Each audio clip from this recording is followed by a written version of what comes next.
একেবারে সাহাবায়ে কেরামের আমল থেকে মিলাদ শরীফ পড়ার আমল চলে এসেছে।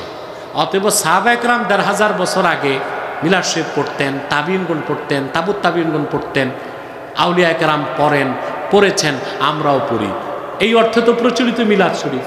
আর এই প্রচলিত মিলাদ শরীফ পড়াই তো তাইলে সওয়াব বলে গণ্য হবে, অপ্রচলিত নিয়মে চলবে না।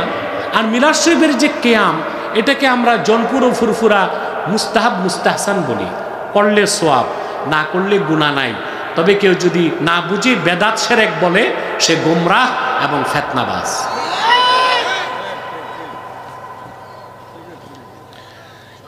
ইয়াজিদের নামে হযরত এবং রহমতুল্লাহ বলা যাবে কিনা? ঈমান নষ্ট হয়ে যাবে। ফরজ নামাজের পরে হাত তুলে সম্মিলিত মুনাজাত করা যাবে কিনা? অবশ্যই যাবে। ফরজ নামাজের পর মুনাজাতের কথা কোরআন কারিমে আল্লাহ বলে দিয়েছেন, ফাইদা ফারাক্তা ফানসাব। আল্লাহ তার হাবিবকে বলেছেন, মুহাম্মদ সাল্লাল্লাহু আলাইহি সাল্লাম, আপনি যখন ফরজ নামাজ থেকে ফারেক হবেন, মুহাম্মদ সাল্লাল্লাহু আলাইহি সাল্লাম, আপনি যখন ফরজ নামাজ থেকে অবসর হবেন, আল্লাহর কাছে দোয়ায় নিয়োজিত হন।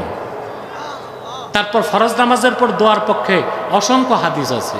বুখারী শরীফের হাদিস, আল্লাহর হাবিব ফরজ নামাজের পর পড়তেন, আল্লাহুম্মা আনতাস সালাম ওয়া মিনকাস সালাম তাবারাকতা রাব্বানা ওয়া তাআলাইতা ইয়া যাল জালালি ওয়াল ইকরাম।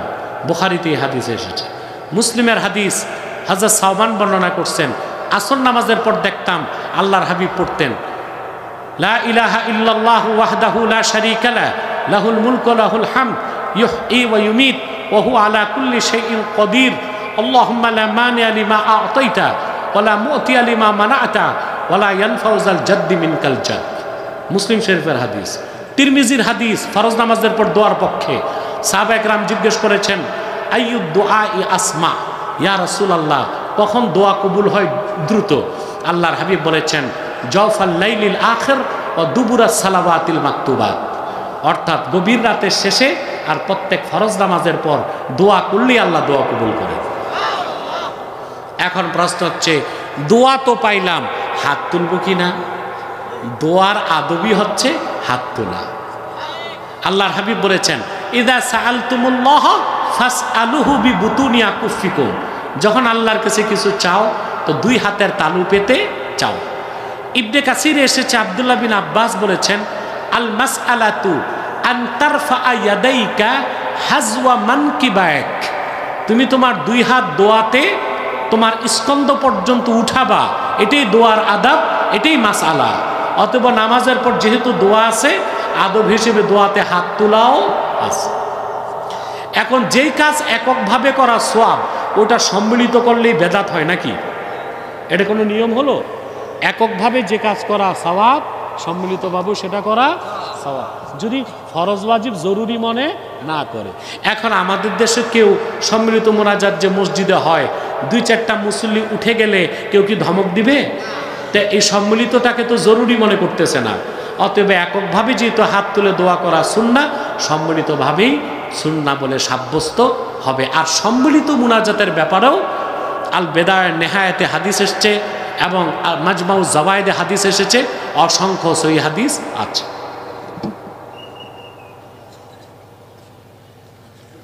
এটার উত্তর দিয়েছি। মুয়াজ্জিন বলে দাঁড়িয়ে কাতার সোজা করুন, একামতের আগে। আপনার কাছে জানতে চাই কোন সময় দাঁড়াতে হবে? দাঁড়ানোর ক্ষেত্রে সুন্নাত হচ্ছে একামত শুরুর পরে। এখন একামত শুরুর পরে কখন দাঁড়াবেন, এটা একটা কথা। একামত শুরুর পরে কখন দাঁড়াবেন? হানাফিদের মত হচ্ছে ইয়াকুমুল ইমামু ওয়াল মুক্তাদি ইনদাল হাই আলাতাইন, ইমাম এবং মুক্তাদি উভয়ে দাঁড়াবে মুয়াজ্জিন যখন বলবে হাইয়া আলাস সালাহ। এটা এসেছে ফতোয়া শামিতে, জামিউর রুমুজে, অসংখ্য ফতোয়ার কিতাবে। অতএব হাইয়া আলাস সালাহর সময় দাঁড়ানোটা সুন্নাত এবং মুস্তাহাব। কথা বুঝতে পারছেন? হয়ে গেছে না? এলাকায় কিছু আলে হাদিসের ভাইরা বলে নাভির নিচে হাত বাঁধার ব্যাপারে কোনো সহিহ হাদিস নাই। বুকের উপর হাত বাঁধার ব্যাপারেই তো কোনো সহিহ হাদিস নাই। বরং বুকের উপর হাত বাঁধা, সরাসরি বুকের উপর হাত বাঁধতে হবে, নির্দেশমূলক কোনো একটা হাদিস সিয়াসিত্তায় নাই। যে হাদিসটা তারা বলে ওটা সহিহ ইবনে খুজাইমাতে এসেছে, ওটা সিয়াসিত্তার বাইরের। আর নাভির নিচে হাত বাঁধার ব্যাপারে হাদিস সিয়াসিত্তাতে আছে, সহিহ হাদিস, তিরমিজির হাদিস, ইয়াদাউল ইউমনা আলাল ইউসরা তাহতা সুররা, বাম হাতের উপর ডান হাত ধরবে, নাভির নিচে বাঁধবে, তিরমিজির হাদিস। আবু দাউদ শরীফের মধ্যে এসেছে অমিনা সুন্নাতি ওয়াদউল আকুফি আলাল আকুফি তাহতা সুররা, সুন্নত হচ্ছে বাম কবজিগুলোর উপর ডান কবজিগুলো ধরবে, নাভির নিচে বাঁধবে। অসংখ্য সহিহ হাদিস আছে।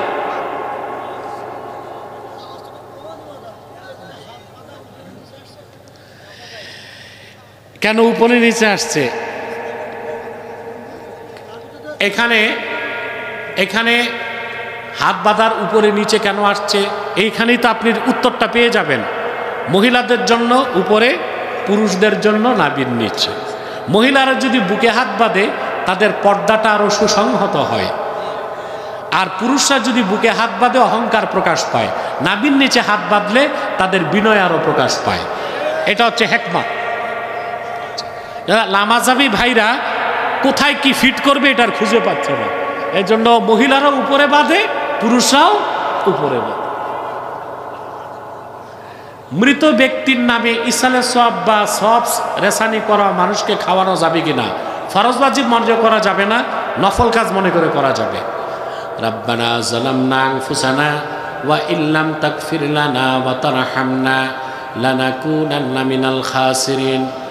আল্লাহ তাআলা গভীর রাতে তোমার হাজার হাজার নেককার বান্দা পর্দার আড়ালের মা বোন নিয়া হাত তুলেছি। আল্লাহ, এতগুলো মানুষের মধ্যে যার দুটো হাত তোমার ভালো লাগে আল্লাহ, তার দুটো হাতের বিনিময়ে আমাদের জিন্দেগির সব গুনাহ তুমি মাফ করে দাও।